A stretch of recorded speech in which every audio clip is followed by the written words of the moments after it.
안녕하세요. 이번 세션에서 페더레이테이드 러닝, 그러니까 연합학습과 관련한 발표를 담당한 시큐레이어 연구소 소속 이건혁 연구원입니다.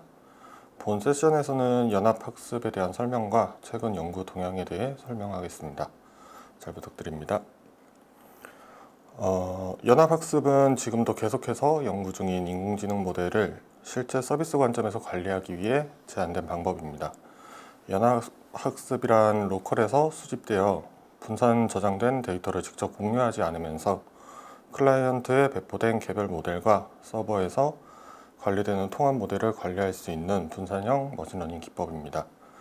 기존의 인공지능 모델 관리 과정은 초기 배포된 모델을 각 클라이언트에서 수집된 데이터를 바탕으로 로컬로 업데이트하면서 관리하거나 통합 모델로 관리하기 위해서는 데이터를 서버로 전송해서 모델을 학습시켜 배포하는 방식으로 진행되어 왔습니다. 하지만 이러한 방법은 실제 인공지능 모델을 서비스하는 과정에서 겪게 되는 문제가 많습니다. 일단 빅데이터를 기반으로 하는 딥러닝 모델 같은 경우는 많은 데이터 양으로 인해 배포된 모델과 서버에서 관리되는 통합 모델을 갱신하는데 시간이나 비용 측면에서 관리하기 어렵고, 사이버 보안이나 의료 영상 분야 같이 개인정보 보호 문제에 민감한 데이터 이슈를 가진 분야에서는 수집된 데이터를 공유할 수가 없어서 이런 분야에서 인공지능 모델을 활용하기 어렵습니다. 이러한 문제를 해결하기 위해 개별 클라이언트에서 수집된 데이터의 이동이 아닌 학습된 인공지능 모델 정보를 공유하는 방법으로 모델을 관리할 수 있는 분산형 머신러닝 기법으로 제안된 게 이제 연합학습입니다. 연합학습 과정은 우선 초기 생성된 모델을 각 클라이언트에게 배포하는 것은 기존의 방법과 같은데, 이제 첫 번째로 각 클라이언트에서 확보되는 데이터를 활용하여 로컬 모델을 갱신을 하고, 이렇게 업데이트된 모델의 매개 변수를 공유하여 중앙 서버 모델을 갱신하고 재배포되는 과정을 반복하게 됩니다. 네, 이제 이미지랑 함께 스마트폰 환경을 예시로 이제 설명을 드리면, 네모 안에 도형이 들어가 있는 것이 인공지능 모델로 생각하고 아래 이미지를 봤을 때 파란색 원의 초기 모델을 각 클라이언트가 배포를 받고 각 기기별로 A와 같이 로컬에서 모델이 학습되는 과정을 거쳐 B와 같이 서버에 수집됩니다. 이렇게 서버에 수집된 모델 정보들을 취합하여 C와 같은 업데이트된 모델을 생성하여 각 기기에 배포하는 방법으로 진행됩니다. 오른쪽 이미지는 각 기기별로 업데이트 과정을 진행하게 되는데, 업데이트하는 주기를 특정 조건, 이제 예시에서는 전원 연결이나 와이파이 접속 등의 조건이 충족되면 업데이트가 진행됨을 나타내는 이미지입니다. 이러한 연합학습은 개별 클라이언트에서 수집된 데이터가 직접 이동을 하지 않으므로 데이터 유출 위험을 줄일 수 있으며, 사이버 보안이나 의료 영상 분야와 같이 데이터 프라이버시에 민감한 분야에서도 인공지능 모델을 활용할 수 있습니다. 또한 각 클라이언트에서 수집된 전체 데이터가 이동되는 것이 아니라 인공지능 모델 정보가 이동하므로 기기 간 또는 서버와 클라이언트 사이의 커뮤니케이션 효율이 증가될 수 있습니다. 2020년도 연구를 보면 손글씨 기반 이미지 분류 주제인 엠니스트 데이터셋이나 헬스케어 데이터셋에서 연합학습을 실험했을 때 중앙에서 데이터를 모아 학습시켰을 때와 비교해서 성능 차이가 거의 나지 않았다는 연구가 있었습니다.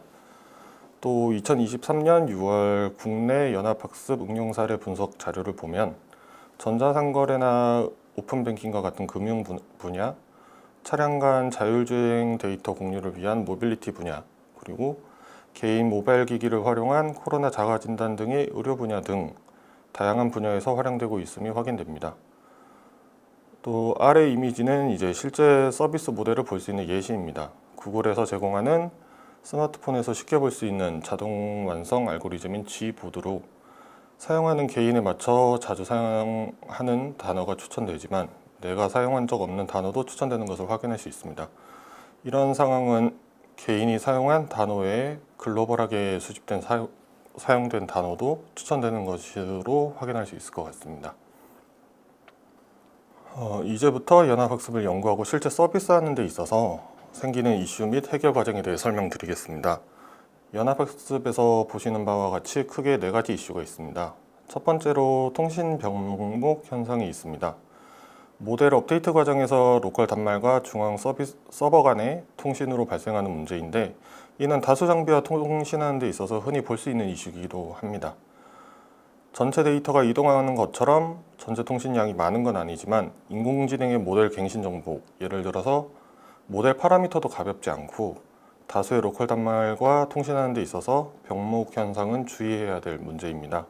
이 문제에서 고려해야 할 요소는 서버와 단말 사이의 모델 업데이트를 위한 통신 횟수와 회당 통신해야 되는 데이터의 크기를 최소화하는 것이 있겠습니다. 다음으로 시스템 이질성 문제가 있습니다. 배포되는 모델 환경이 다름에서 오는 문제로 각 로컬 단말은 저장 공간, 기기별 성능 등이 다를 수 있고, 모델 업데이트 당시 연합학습에 참여할 수 없거나 특정 단말이 사라지는 등의 문제로 학습에 참여할 수 있는 로컬 단말의 수가 매 갱신마다 다를 수 있습니다. 이런 상황에 강인한 연합학습 메커니즘 개발이 필요합니다. 세 번째로 통계적 이질성을 들 수가 있습니다. 기본적으로 인공지능 모델이 다양한 환경에서 우수한 성능을 내기 위해서는 각 환경에서 수집된 데이터가 독립적이고 유사한 확률 분포를 가지는, 즉 IID 상황에서 유리합니다. 연합학습도 마찬가지로 이러한 IID 상황을 가정하고 연구가 진행되고 있지만 실제 서비스 환경에서는 이러한 상황은 거의 불가능에 가깝습니다. 따라서 각 단말에서 수집하는 데이터의 통계적 이질성을 달릴 수 있는 연합학습 방법에 대한 연구가 필요하겠습니다. 마지막으로 프라이버시와 보안의 위험이 있습니다. 연합학습은 민감한 로우 데이터의 유출을 막기 위함을 목표로 제한된 학습 방법이지만, 관련 연구에서는 모델 갱신을 위해 모델 정보가 이동되고 모델 정보가 이동되는 과정에서 민감한 정보가 유출될 수 있음을 경고하고 있습니다. 이 문제를 해결하기 위해 차등 정보 보호, 동형 암호 등의 방법으로 각 단말 데이터의 프라이버시 보호를 강화하는 방법이 제한되고는 있지만, 이러한 과정에서 학습 모델의 성능 저하나 추가적인 전처리 과정 등으로 인해 시스템 효율이 떨어지는 문제가 발생할 수 있습니다. 따라서 개별 데이터의 프라이버시 강화와 시스템 효율성 간의 균형점을 찾는 연구가 필요하겠습니다.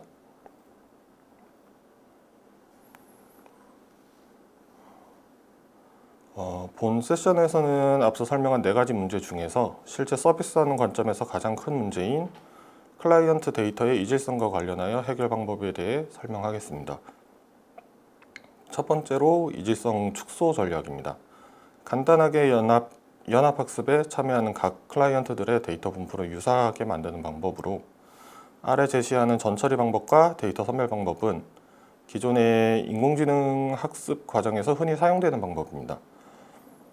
첫째로 데이터 전처리를 통해 데이터 분포를 비슷하게 만드는 방법으로, 기존의 전이학습이나 파인튜닝 등으로 학습된 모델을 새로운 데이터 분야에 적용하는 과정에서 사용하는 방법입니다. 데이터 분포를 유사하게 정제해 새로운 데이터에 대해서도 높은 성능을 보이도록 유도하는 방법입니다.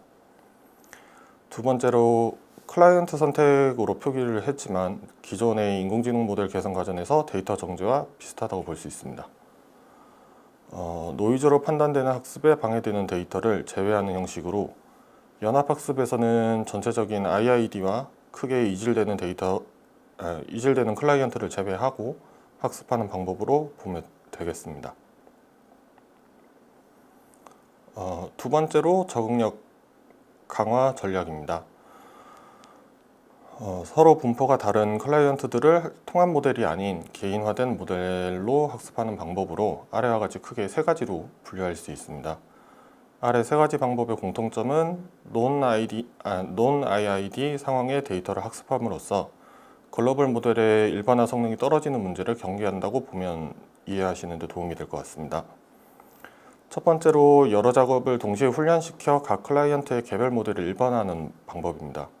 IID가 통일되지 않은 상황에서 모든 클라이언트를 통합하여 글로벌 모델을 업데이트하는 것이 아니라 부분적으로 개별 클라이언트를 선택하는 방법입니다.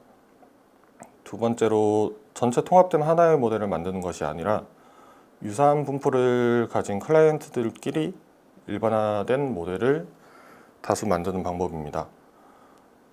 세 번째는 지식 증류 방법으로 불리는데, 글로벌 모델의 전체 갱신 정보가 오고 가는 것이 아닌 클라이언트끼리의 중간 단계를 만들어 진행한다고 보면 되는데, 글로벌 모델을 전위 학습에서 볼 수 있는 백본 모델과 같이 초기 모델로서 사용하면서 클라이언트의 개별 모델끼리 정보를 공유하여 서버의 글로벌 모델이 잘못 학습되는 경우를 막는 방법입니다.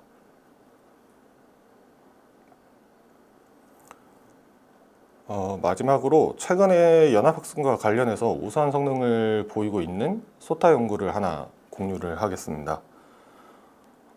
해당 논문은 연합학습 과정에서 개별 클라이언트 모델과 서버의 글로벌 모델을 업데이트하는 데 있어서 기존의 페더레이트 에버리지 알고리즘을 계산하는 방안을 제시한 논문입니다. 앞서 설명드린 데이터의 이질성으로 인해 로컬 모델이나 글로벌 모델이 일반화에 실패할 경우 성능이 크게 저하되는 문제를 손실함수의 파라미터 공간 시각화와 해세 행렬을 사용하는 관점에서 샤프 미니머나 플랫 미니머와 관련하여 해결하는 방법입니다. 연합학습 방법론 중에 우수한 성능을 보이고 있어 시간 되시면 한번 읽어보시는 걸 추천드립니다. 30페이지 이상의 많은 내용을 담고 있는 논문이지만 여기서 간단하게 요약해서 설명드리겠습니다. 서비스하는 과정에서 각 클라이언트 모델들은 로컬에서 수집된 데이터로 과적합되는 현상을 쉽게 볼 수 있습니다. 이러한 개별 데이터에 과적합된 모델을 사용하여 글로벌 모델이나 다른 개별 모델을 갱신할 경우 일반화의 실패에 모델 성능이 크게 떨어지는 것을 쉽게 볼 수 있습니다. 연합학습에서도 마찬가지로 모델을 업데이트하는 과정에서 페더레이티드 에버리지 알고리즘을 사용하는데 해당 알고리즘 또한 같은 문제를 가지고 있습니다. 해당 논문에서는 각 모델을 업데이트할 때 기존의 페더레이티드 에버리지에서 사용하는 정보인 모델 가중치 파라미터와 함께 전체 데이터 분포를 추가로 학습시켜 일반화에 실패하는 문제를 해결하고자 합니다. 이 문제를 해결하고자 해세 행렬을 이용해서 모델의 파라미터 업데이트 방향을 조절하는데, 이때 해세 행렬은 손실함수의 분포 정보를 고유 벡터와 고유 값의 형태로 포함하고 있습니다. 현재 모델 파라미터의 러닝 레이트 그레디언트 벡터와 해세 행렬의 고유 값 고유 벡터를 이용해 새로운 파라미터 업데이트 방향과 세기를 결정합니다. 이를 이용해 파라미터 변화에 민감한 샤프 미니마를 피하고 플랫 미니마로 모델 업데이트 방향을 유도하는 방식이 SAM, 샤프니스 어웨어 미니마이제이션 방법입니다. 또한 SAM 방법의 개선 버전으로 해세 행렬에서 분포 곡선의 굴곡 정도를 나타내는 고유값을 역수로 사용하여 작은 방향에는 민감하게, 큰 방향에는 더 작은 학습률로 업데이트 되도록 유도하는 ASAM, 앞서 설명한 SAM의 어댑티브 버전으로 소개되는데 해당 방법을 제안하고 있습니다. 서버 환경에서는 SWA, 스토캐스틱 웨이트 에버리징 알고리즘을 제안을 하는데, 글로벌 일반화 모델을 업데이트할 때 기존의 학습 과정과 동일하게 학습을 시키되 일정한 간격마다 파라미터를 수집하고 각 파라미터의 평균으로 모델을 갱신하는 방법으로 모든 로컬 모델 정보에 민감하게 학습되는 기존 방법 대신에 파라미터를 취합한 후 업데이트하여 일반화에 더 유리한 방법을 제안하고 있습니다. 이러한 방법으로 로컬 모델과 글로벌 모델을 업데이트하는 과정에서 데이터의 non-IID 환경에서 조금 더 유리한 방법을 제시함으로써 높은 성능을 보이는 소타 모델을 소개했습니다. 네, 이상 발표를 마치겠습니다. 감사합니다.